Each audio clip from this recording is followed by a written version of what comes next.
Verallia est une société qui a plus de 200 ans, qui d'un autre côté est une jeune société qui a 10 ans, qui était auparavant détenue par Saint-Gobain et qui l'a vendue en 2015 à un fonds d'investissement. Verallia est maintenant donc un groupe indépendant, troisième producteur mondial d'emballage en verre, implanté dans 12 pays et leader européen sur le marché de l'emballage en verre. Si on regarde spécifiquement notre usine Verallia à Lagneux, elle est spécialisée dans la production de pots en verre à destination de l'industrie agroalimentaire.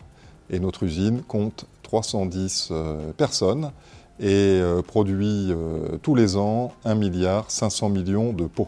Nous en sommes maintenant à la 4e génération de salariés qui travaillent dans l'usine, principalement de Lagneux et des environs. Et nous avons toujours eu des contacts très étroits avec la municipalité qui nous a toujours accompagnés lors de notre développement. Le défi maintenant qui s'offre à notre usine, c'est de pouvoir diminuer notre empreinte carbone. Le premier axe, c'est de favoriser la circularité de nos emballages. Le deuxième axe est de favoriser l'utilisation du calcin. 10 points de calcin supplémentaires, c'est 5% de CO2 qui ne sont pas émis et c'est 2,5% d'énergie qui n'est pas consommée. L'ambition du groupe est d'atteindre 66% de taux de calcin dans nos productions à l'horizon 2030. Troisième axe consiste à modifier notre consommation énergétique et notamment au niveau des fours. Aujourd'hui, un four classiquement consomme 90% d'énergie fossile et 10% d'énergie électrique.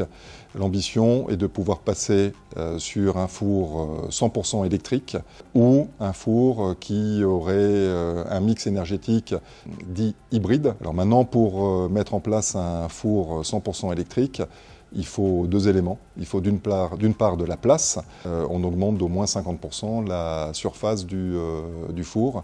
Or, nous sommes dans une usine qui est relativement contrainte en termes d'espace. Et la deuxième contrainte, c'est le coût de raccordement à l'énergie électrique, aux lignes haute tension. Aujourd'hui, un investissement dans un four électrique, c'est environ 50 millions d'euros, là où un four classique est de 25 millions d'euros. Donc il y a déjà un investissement non négligeable additionnel. Si en plus de ça, on rajoute le coût de raccordement au réseau électrique, c'est aujourd'hui plus de 20 millions d'euros d'investissement. Et c'est là le paradoxe, c'est que finalement notre usine est la plus proche d'une centrale nucléaire et c'est celle qui a les coûts de raccordement les plus élevés. Donc là aussi, nous sommes en train de regarder quels seraient les partenariats que nous pourrions nouer de manière à pouvoir mutualiser cet accès. Si effectivement nous ne pouvions pas aller vers ce type de four, nous regardons aussi une énergie non fossile à base de matières végétales.